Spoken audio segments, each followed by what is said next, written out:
চলো। Right there on top of the moon, I could sit and do nothing. I wish we were both. ছুটে চলাই যেন জীবনের আরেক নাম। আর জীবনে টিকে থাকতে হলে জীবন যুদ্ধটাকেও সহজভাবে নিতে হয়। হ্যালো ভিউয়ার্স, আসসালামু আলাইকুম। আমি নুরুন্নাহার লিলিয়ান আপনাদের সবাইকে আমার ডেইলি ব্লগ চ্যানেলে স্বাগত জানাচ্ছি। আপনারা যারা দেশ প্রবাস পৃথিবীর যে কোনো জায়গা থেকে আমার ব্লগগুলো উপভোগ করে থাকেন বিভিন্ন সোশ্যাল মিডিয়া প্ল্যাটফর্ম থেকে, আপনাদের সবাইকে অনেক ভালোবাসা। আজকে আমরা যাচ্ছি ঢাকা থেকে মুন্সিগঞ্জ। তো এই যে ঢাকা টু মুন্সিগঞ্জ, মুন্সিগঞ্জ টু ঢাকা, এটার এই জার্নিটা বেশ কয়েক মাস যাবৎ আমার একটু রেগুলারই হচ্ছে। তার কিছু কারণ হচ্ছে আমার পারিবারিক কারণ, আমার আব্বা আম্মা অসুস্থ, তারপরে আমার নিজের কিছু ব্যক্তিগত কারণ। সেই কারণে তো আমাকে মুন্সিগঞ্জেও থাকতে হচ্ছে, ঢাকায়ও থাকতে হচ্ছে। তো এর মধ্যে হচ্ছে 14ই সেপ্টেম্বর শনিবার আমার আসলে মুন্সিগঞ্জ যাওয়ার কথা ছিল না। হঠাৎ করেই আমার ভাই আসছে, ও যাবে, তো ভাবলাম ওর সাথে আমিও চলে যাই। তো আমরা রওনা করেছি হচ্ছে 6:45, ঠিক 6:45 নয়, 5:55, মানে 6টা বাজার 5 মিনিট আগে। তো আজকে আমি আপনাদেরকে দেখাবো যে ঢাকা থেকে মুন্সিগঞ্জ যেতে কতটা সময় লাগে, আর হচ্ছে কেমন, কোন যানবাহনে কেমন। কারণ এর আগে আমি বেশ অনেকগুলো ব্লগে দেখিয়েছি যে পার্সোনাল প্রাইভেট কার, উবার, তারপর হচ্ছে নর্মাল বাস, তারপর হচ্ছে এসি বাস, তারপর নৌকা না, ঠিক হচ্ছে লঞ্চ যোগে মুন্সিগঞ্জ থেকে ঢাকা বা ঢাকা টু মুন্সিগঞ্জে যেতে কেমন সময় লাগে, কেমন খরচ লাগে, আর হচ্ছে কেমন হচ্ছে দূরত্ব। ঢাকা থেকে মুন্সিগঞ্জের দূরত্ব বা মুন্সিগঞ্জ থেকে ঢাকার দূরত্ব হচ্ছে 25-26 কিলোমিটার। তো আমরা যদি নর্মাল কোনো বাসে আসি, আগে ঢাকা এবং মুন্সিগঞ্জে একটা নর্মাল বাস হচ্ছে ঢাকা ট্রান্সপোর্ট ছিল অনেক বছর আগে, তারপর হচ্ছে মুন্সিগঞ্জ ট্রান্সপোর্ট, মুন্সিগঞ্জ এক্সপ্রেস, এখন লাস্ট কয়েক বছর যাবৎ ছিল হচ্ছে দিঘির পার। তো ওইটার দাম ছিল হচ্ছে 65 টাকা, 70 টাকা, 80 টাকা, 80 টাকা না, ঠিক 65 টাকা 70 টাকা এরকম হয়েছে। তো আমি যখন বিশ্ববিদ্যালয়ে পড়াশোনা করি তখন আমি 20 টাকা বা 25 টাকা দিয়ে যেতাম, আজ হতে ঠিক 20 বছর আগে। তো এখন সেই তুলনায় 80 টাকা হবে বা 70 টাকা হবে, এটাই স্বাভাবিক। তো ঢাকা থেকে মুন্সিগঞ্জ বা মুন্সিগঞ্জ থেকে ঢাকার দূরত্বটা যতটুকু সময়ে আমরা এই জায়গা থেকে যাতায়াত করতে পারি, ঢাকার যে জ্যাম, সেই জ্যাম অনুযায়ী আমরা পুরনো ঢাকায় থেকে নতুন ঢাকায় যেতে আরও বেশি সময় লাগে। তো অনেকেই, যেমন ঢাকার বাইরে যেহেতু মুন্সিগঞ্জ, অনেকেই ভেবে থাকে মুন্সিগঞ্জ হয়তো বা অনেক দূরে কোনো জেলা, আসলে তা না। আমরা যদি একটু কমফোর্টেবল সময়েতে ঢাকা থেকে রওনা করি, মুন্সিগঞ্জ যেতে 1 ঘন্টা সময়ও লাগে। যেমন সকাল 8টার পরে কিংবা রাত 9টার পরে, এগুলো নির্ভর করে গাড়ির গতি এবং হচ্ছে রাস্তার জ্যাম। তো আমরা রওনা করেছি হচ্ছে 5:55-তে, ঠিক 6টা বাজার 5 মিনিট আগে। তো আমরা ঢাকা থেকে আমরা রওনা করেছি হচ্ছে এলিফ্যান্ট রোড থেকে, BCSIR এর কোয়ার্টার থেকে। তো এলিফ্যান্ট রোড থেকে পুরনো ঢাকায় যেতে হচ্ছে আমাদের বেশ 30-40 মিনিট সময় লেগেছে।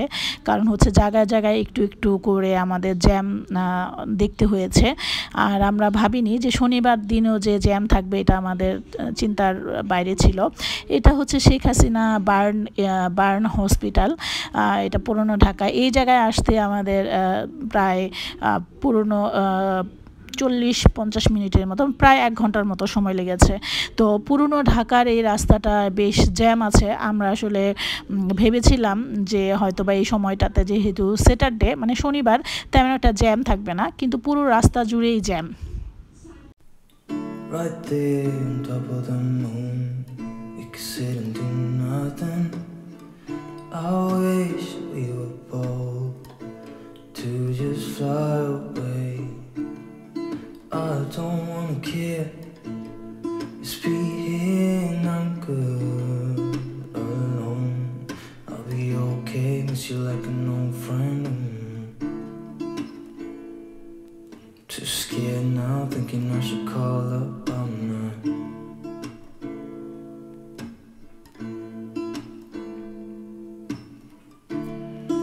think it's odd how we always wait another day, how we watch things that kids walk away.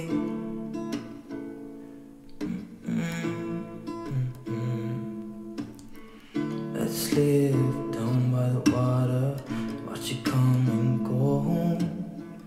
I wish we were bold to like sail away. I just don't wanna care. Can you be here and I'm good alone? I'll be okay with you like an old friend. পুরনো ঢাকায় আমাদের বেশ অনেকটা সময় জুড়েই বসে থাকতে হয়েছিল জ্যামের কারণে। দিনটা ছিল শনিবার, বাংলাদেশে শুক্র শনিবার মোটামুটি হলিডে আমরা সবাই জানি কম বেশি, আর তার মধ্যে ছিল বৃষ্টির দিন, হালকা হালকা বৃষ্টি পড়ছিল। আমরা যখন পুরনো ঢাকা পার হচ্ছিলাম বা একদম বাসা থেকেই বৃষ্টি ছিল, তারপরেও বৃষ্টি কমছিল না, একেবারে পুরোটা রাস্তা জুড়েই বৃষ্টি ছিল। তো আমরা ওভারব্রিজ, যে গুলিস্তান ওভারব্রিজ, এই ওভারব্রিজে উঠতেই আমাদের প্রায় আধা ঘন্টার মতো এখানে সময় ব্যয় হয় ট্রাফিক জ্যামের কারণে। অবশেষে আমরা ব্রিজে উঠি এবং ব্রিজে ওঠার পর হচ্ছে বেশ ভালোভাবেই ভাইয়া ড্রাইভ করছিল এবং আমাদেরও বেশ ভালো লাগছিল বাইরের বৃষ্টির কণা দেখতে আর ছুটে চলা মানুষের জীবন দেখতে। আমরাও ছুটে চলছি এবং অন্যদের ছুটে চলাও দেখছি, আর এই ছুটে চলার মধ্যে দিয়েই হয়তো আমরা আমাদের বেঁচে থাকা অনুভব করি যে আমরা বেঁচে আছি। তো মুন্সিগঞ্জ সম্পর্কে যতটুকু বলি, মুন্সিগঞ্জে কিন্তু এখন দেখার মতো অনেক জায়গা হয়েছে, অনেক রিসোর্ট আছে, তারপর অনেক রেস্তোরাঁ হয়েছে, অনেক থাকার মতো আবাসিক হোটেলও আছে। তার মধ্যে হচ্ছে মুন্সিগঞ্জ হচ্ছে একটা দ্বীপ শহর। মুন্সিগঞ্জের চারিদিকে হচ্ছে ধলেশ্বরী, পদ্মা, মেঘনা নদী, আর চারিদিকে নদী ঘেরা একটা দ্বীপ শহর, জেলা শহর।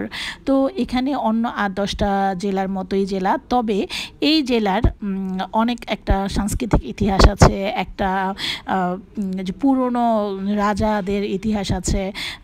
আমরা আমাদের যে পট পরিবর্তন, আমাদের যে সময়ের ব্যবধান বা সময়ের বিবর্তনে এক সময় এই জায়গায় অনেক বিখ্যাত মানুষজনের আনাগোনা ছিল, অনেক বিখ্যাত মানুষজন এই মুন্সিগঞ্জে বসবাস করে গিয়েছে। মুন্সিগঞ্জের আদি নাম হচ্ছে বিক্রমপুর, আর মুন্সিগঞ্জ হচ্ছে 6টা উপজেলা আছে, 6টা উপজেলা নিয়েই হচ্ছে একটা জেলা শহর মুন্সিগঞ্জ। তো মুন্সিগঞ্জ বিক্রমপুরে যাওয়া হয়নি, যারা ঢাকায় বসবাস করে এমন মানুষ খুঁজে পাওয়া খুব কঠিন, কেননা মুন্সিগঞ্জ ঢাকার খুব কাছাকাছি, সেই সাথে হচ্ছে মুন্সিগঞ্জে ঘোরাঘুরি করার অনেক জায়গা। কারণ গজারিয়াতে এখন মানাবে নামে খুবই গর্জিয়াস এবং খুবই অ্যারিস্টোক্রেট একটা অ্যামেজিং পার্ক হয়েছে, থিম পার্ক যেটাকে বলে, খুবই এক্সপেন্সিভ। তাছাড়া হচ্ছে গজারিয়াতে আরও অনেক জিনিস আছে। মুন্সিগঞ্জ প্রপারে কিন্তু ইদ্রাকপুর কেল্লা, তারপরে প্রেসিডেন্ট ইয়াজউদ্দিন আহমেদের স্কুল কলেজ হয়েছে, তারপর মুক্তারপুর ব্রিজ, তারপর হচ্ছে অনেক বাবা আদমের মাজার বলে, তারপর অতীশ দীপঙ্করের বাড়ি, অনেক কিছু। তারপর নদীগুলোর পার ঘিরেও অনেক স্পট তৈরি হয়েছে যেখানে মানুষ ঘোরাঘুরি করে, মানুষ একটু যান্ত্রিক নগর ঢাকা থেকে বের হয়ে প্রকৃতির সাথে কাটানোর জন্য এইসব এরিয়াতে যায়। আর আমিও কিন্তু অনেকটা ওই রকমই, যে এখন যেহেতু সুযোগ পেয়েছি মুন্সিগঞ্জে যাই, মুন্সিগঞ্জে গেলে আমার ভীষণ ঘুম পায়। আর হচ্ছে ওখানে তো মায়ের হাতের খাবার, তারপর রিল্যাক্সেশন। ঢাকায় আমার ঘুমটা তেমন করে হয় না, মুন্সিগঞ্জ গেলে কেন যেন রাতে এবং দিনের বেলা আমার প্রচুর ঘুম আসে এবং আমার কাছে মনে হয় যে আমি অনেক হেলদি ফিল করি এবং একটা ভালো লাগা অনুভূতি আমার ভিতরে থাকে। যে কারণে জেলা শহর বা মফস্বলে থেকে কিন্তু অনেক আরাম আছে, জীবনটাকে অনেক অনুভব করা যায়। তো আমার এই ভালো লাগা থেকে আমি যখনই সময় পাই তখনই আমি মুন্সিগঞ্জ চলে যাই।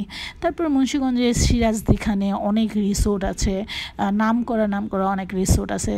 তারপর লোহজংয়ে হচ্ছে পদ্মা, তারপর পদ্মা রিসোর্ট, তারপরে হচ্ছে মাওয়া রিসোর্ট আছে।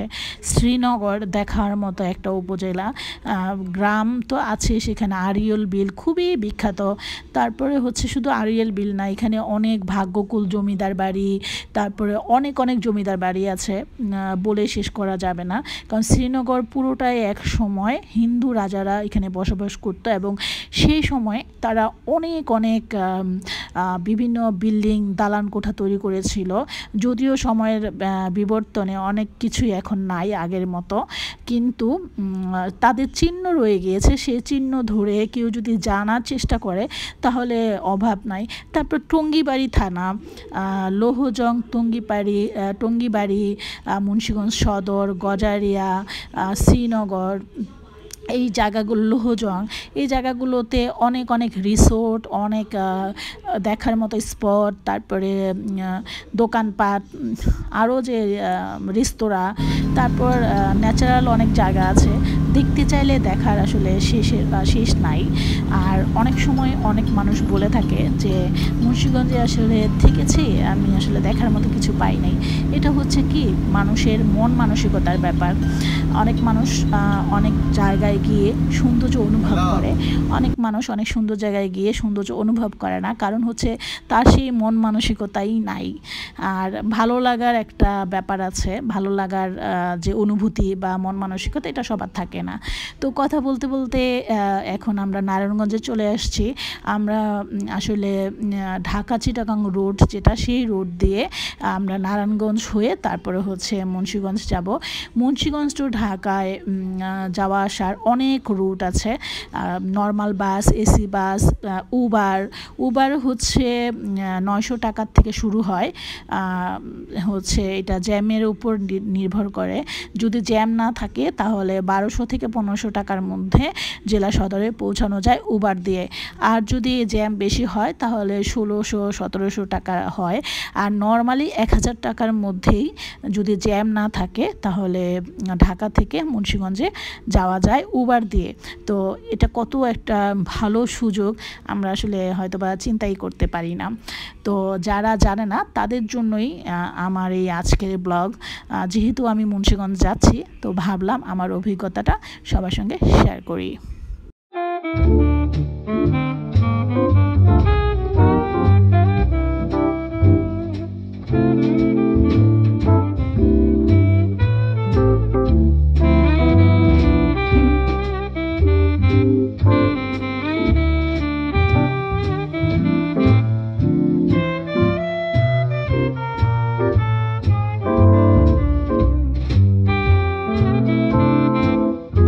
আমরা যখন ঢাকা চিটাগাং রোড হয়ে নারায়ণগঞ্জের দিকে যাচ্ছি, তখন হচ্ছে আমাদের ঘড়িতে বাজে হচ্ছে 7:45। তো 6টা-7টা হচ্ছে 1 ঘন্টা, 1.5 ঘন্টার মধ্যেই আমরা চলে এসেছি। তো নারায়ণগঞ্জে কতটা সময় যায় আমরা ঠিক বলতে পারবো না, তবে নারায়ণগঞ্জের অনেকগুলো জায়গা দেখা যায় এই রুট দিয়ে আসলে। আর এই রুট দিয়ে আসলে একটা সুবিধা হচ্ছে খুব দ্রুত মুন্সিগঞ্জে পৌঁছানো যায়। এইখানেও জ্যাম হয়, বিষয়টা ওরকম না। একটা সময় ছিল যে ট্রাকগুলো রাত 10টার পরে বের হতো, কিন্তু নারায়ণগঞ্জ যেহেতু বন্দর নগরী এবং মুন্সিগঞ্জেও কিন্তু অনেক ব্যবসা বাণিজ্য হয়ে থাকে, যে কারণে এখানে অনেক গাড়ি চলাচল করে এই রুটে। তো এই রুটে অনেক গাড়ি চলাচল করার কারণে কিন্তু এখানে অনেক জ্যাম হয়। তো আমরা ঢাকা থেকে যাত্রাবাড়ি ওভারব্রিজ ক্রস করার পরে আমরা হচ্ছে ঢাকা চিটাগাং রুটটা ক্রস করি। সেখান থেকে আমরা নারায়ণগঞ্জের রুটে চলে যাই। এই জায়গাটা হচ্ছে নারায়ণগঞ্জের বন্দর, তারপরে হচ্ছে বিভিন্ন জায়গা, বিভিন্ন প্লেস আমরা দেখার সুযোগ পাই নারায়ণগঞ্জে। তো রাত করে যেহেতু আমি অনেক জায়গার নামই ভালো মতো বলতে পারবো না, তবে নারায়ণগঞ্জের রোড, তো নারায়ণগঞ্জ হয়ে আমরা মুন্সিগঞ্জের দিকে যাচ্ছি। তো এখানে আসতে আমাদের ঘন্টাখানি সময় লাগে। তার মানে হচ্ছে ঢাকা থেকে মুন্সিগঞ্জ যেমন 1 ঘন্টা লাগে, ঢাকা থেকে নারায়ণগঞ্জে পৌঁছাতেও 1 ঘন্টা লাগে, কিংবা 1 ঘন্টার থেকে অনেকটাই কম সময় লাগে। তো এর মধ্যে আরেকবার ঘড়ি দেখে নিলাম, ঘড়িতে বাজে হচ্ছে 7:05। তো তখন হচ্ছে আমরা নারায়ণগঞ্জের প্রপারে নারায়ণগঞ্জ শহরেই আমাদের গাড়ি ছুটে চলছে। তো নারায়ণগঞ্জ শহরটা বা যে নারায়ণগঞ্জ জেলা যেটা আছে, এটাও কিন্তু হচ্ছে বন্দর নগরী। এখানেও অনেক দেখার মতো অনেক জায়গা আছে। কেউ যদি দেখতে চায়, দেখার মতো মন মানসিকতা থাকে। তো আজকে যেহেতু ঢাকা টু মুন্সিগঞ্জ, তো মুন্সিগঞ্জের কথাটাই বলবো। আর ঢাকায় যারা বসবাস করে তারা তো ঢাকা সম্পর্কে জানেই। তো মুন্সিগঞ্জ হচ্ছে যেহেতু 25 কি 26 কিলোমিটার, কেউ মোটরসাইকেলেও যেতে পারে, কেউ প্রাইভেট কার, উবার, লঞ্চ যুগে যেতে হলে সেখানে হচ্ছে আমাদের সবাইকে যেতে হবে হচ্ছে সদরঘাট থেকে এখানে বেশ কিছু লঞ্চ থাকে, যারা হচ্ছে মদনপুর, তারপর হচ্ছে চাঁদপুরের অনেক জায়গায় যায়, তারপরে মুন্সিগঞ্জ যায়। আর এখানে বেশ কয়েকটা লঞ্চ থাকে। সেই লঞ্চে যেতেও এরকম 1.5-2 ঘন্টা সময় লাগে, মানে অলমোস্ট 2 ঘন্টা হাতে নিয়ে ঢাকা থেকে মুন্সিগঞ্জে যাওয়া যায়। আর এর মধ্যে 2 ঘন্টা থেকে 1 ঘন্টার মধ্যেই অনেকে মুন্সিগঞ্জে পৌঁছে যেতে পারে। তবে এটা নির্ভর করে গাড়ির গতি আর হচ্ছে বা রাস্তার যে জ্যাম সেটার ওপর। তারপর মুন্সিগঞ্জে কিন্তু অনেক ধরনের খাবার পাওয়া যায়। আমরা অলরেডি নারায়ণগঞ্জ ক্রস করে মুন্সিগঞ্জের কাছাকাছি, মানে মুক্তারপুরের কাছাকাছি চলে আসছে। মুক্তারপুরে যে ব্রিজ, এটাকে আরেকটা নাম আছে, সেটা হচ্ছে ষষ্ঠ বাংলাদেশ চায়না ফ্রেন্ডশিপ ব্রিজ, মানে হচ্ছে ষষ্ঠ চায়না বাংলাদেশ বন্ধুত্ব বা মৈত্রী সেতু। তো এই সেতুটা কিন্তু খুবই সুন্দর একটা সেতু, ধলেশ্বরী নদীর উপরে। আমার কাছে ভীষণ ভালো লাগে।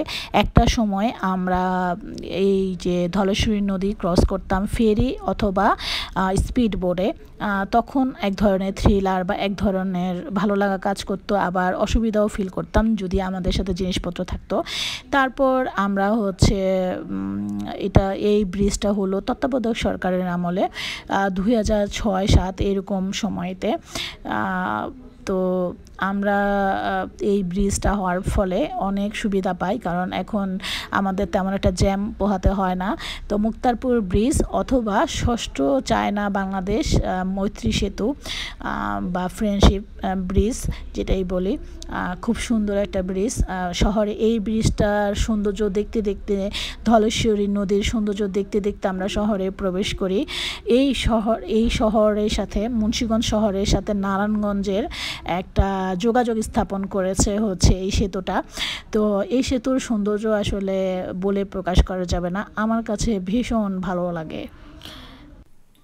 Right there on top of the moon, we could sit and do nothing. I wish we were bold to just fly away. I don't wanna care, just be here and I'm good alone. I'll be okay, miss you like an old friend. Too scared now, thinking I should call up. I'm not.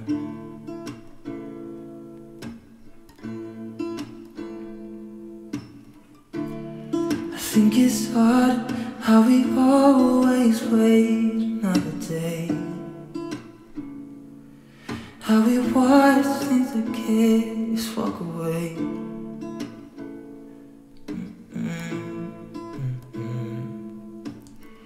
Let's live down by the water, watch it come and go home. I wish we were bold to like sail away.